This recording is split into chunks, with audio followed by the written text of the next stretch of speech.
Yeah, guys, it's over. And I mean this. It's over for the WNBA. And I am making this as a person who is now fully on the, you know, I think the Dallas Wings might be starting to regret a little bit taking Paige Bueckers. And I understand this is a workout. I understand Darko Milicic has had his workouts before. But like Dominique Malonga, there are not that many harder workers than Dominique Malonga. In fairness, Paige, I'm not questioning Paige Bueckers' work ethic here, but I don't know if there's a harder worker than Dominique Malonga. But we saw clips of the workout. Dominique Malonga, what she does is absurd. Like, let's just watch. Let's just watch Jonathan Gavoni. And by the way, this is how good. This is genuinely how good she is. She has her whole workout being viewed by Draft Express. Jonathan Gavoni's going to a freaking WNBA workout. So easy just dunks like it's nothing. Like, she can do, she might be dunking in the half court. But like, she's like freaking 6'6" with a 7-foot wingspan and she's doing this. Easy. Look at the form. Oh my God. Like, it's so smooth. It is so smooth. Like, you're just looking, the footwork is getting better. If you looked at her a year ago, she was not this smooth in how she moved laterally. She could obviously run very fast, but that jumper. Like, she's what, going to be her wingspan's probably what? The longest? I think her wingspan might be the longest in the WNBA. And there's only, what, 5 players taller than in the W? Camila Cardoso, Brittany Griner, Kalani Brown, Tiara McCowan. Is that it? And she's just hitting NBA threes. Like, this isn't even WNBA range. She's at an NBA gym shooting NBA sidestep threes and making, like, all of them. Like, what is happening here? Like, obviously in France, it might be a bit like Wemby, where Wemby wasn't really allowed to shoot that much when he was in France. And in the NBA, he was able to do that. Like, holy moly. Could she might play bits of the 3 in Seattle. Like, because Nneka Nwumeke can guard the 3. She could honestly play the 3. Like, that form, how many bigs shoot the ball with a nicer form than that? That is beautiful, that form. Like, oh, I am watching the most naturally gifted athlete in WNBA history, combined with a super smooth jump shot, coordination, and she's quick.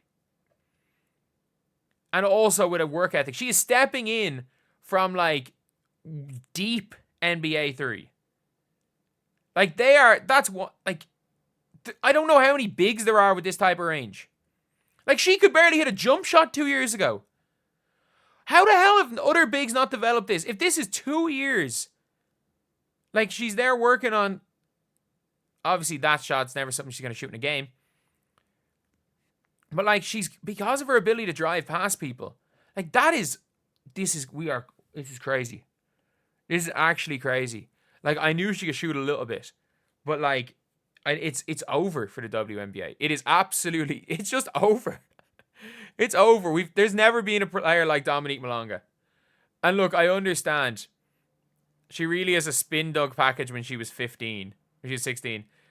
Let us get a generational talent. Like, imagine you gave up 30% shooting Jewel Lloyd for Dominique Malonga. Imagine if Olivia Miles was in this draft. The Washington Mystics are probably celebrating that Olivia Miles is in the draft. Because the Washington Mystics literally brought her over to work her out. There's no way the Mystics probably didn't try to do every single thing they could. And you saw the celebrations. When they got Dominique Malonga. I think they knew what they had. I think they knew what they had. It's a wrap for the W. What's stopping the next Juju Watkins from going overseas their senior year and playing 2 years pro to turn pro sooner? They have to be... Ooh. I don't know, because Jacita was born in America. But, like,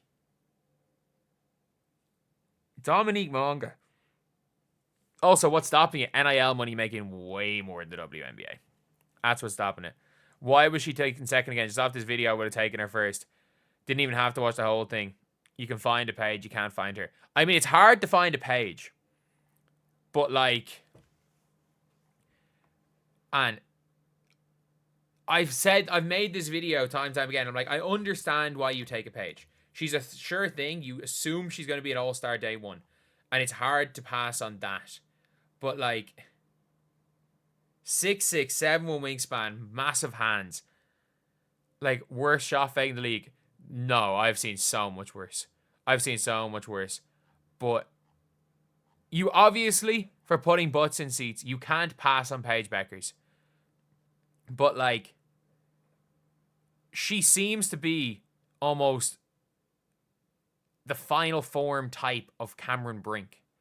Like, her handle, she's already got a bit of a handle. She's already so athletic. Like, running down the floor. If Dallas were smart, she would have been number one. A 19-year-old with all the tools, crazy athleticism. If Dallas were smart, they would have traded the number one pick. If Dallas were smart, they would have gone to Seattle and said, give us number 2, give us your pick next year, give us the Sparks pick next year, and give us Ray Burrell. And I'm fully convinced they would have taken that trade. And imagine if you came out with Dominique Malonga, Ray Burrell, and 2 more first-round picks next year in a better guard draft. Like, that would have been so smart. You don't have to take her number 1 because everyone's going to want Paige just for the money. And I also understand that, I understand with Paige Bueckers, you're going to make a lot more money. With Paige, you're going to sell out. You're going to sell more merchandise. So that obviously is taken into account as well. But if we were purely talking basketball,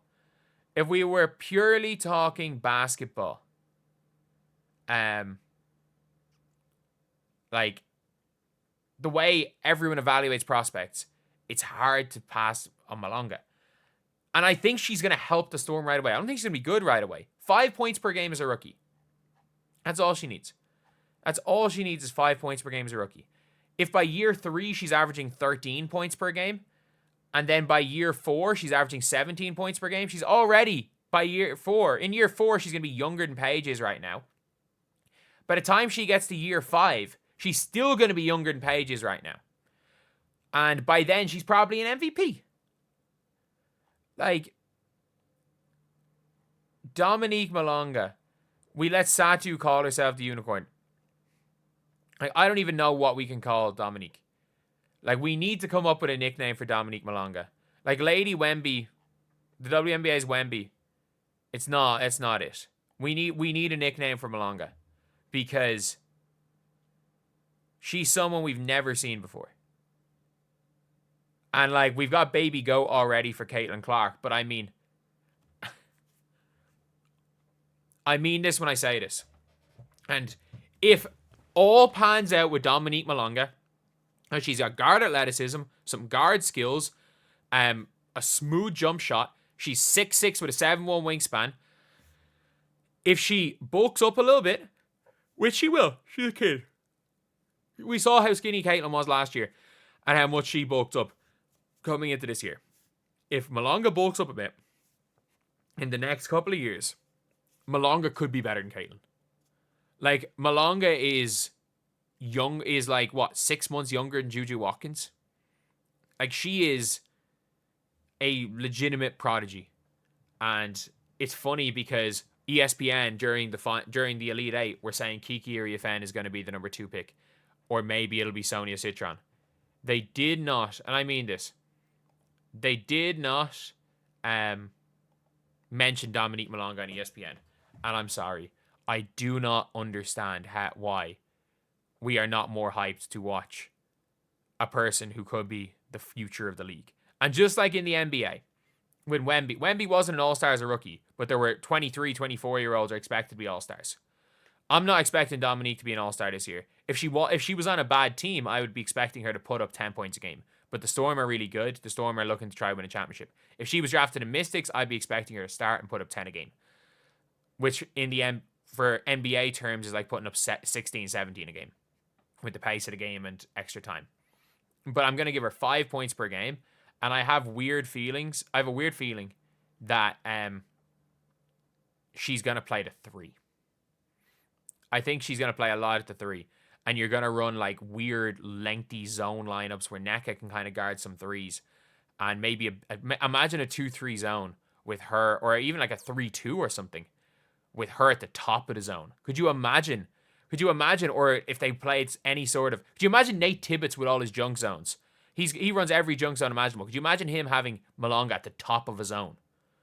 Like, imagine running like a 3-2 or a 2-2 or a 2-1-2 with her kind of in the middle roaming, or even putting her in the middle of like a 1-3-1 zone. Like, just the length she has means you can do so much on the defensive end. And also the fact that she can spread the floor well if you can't leave her open. Man, the WNBA does not know what they're getting themselves into. It is over.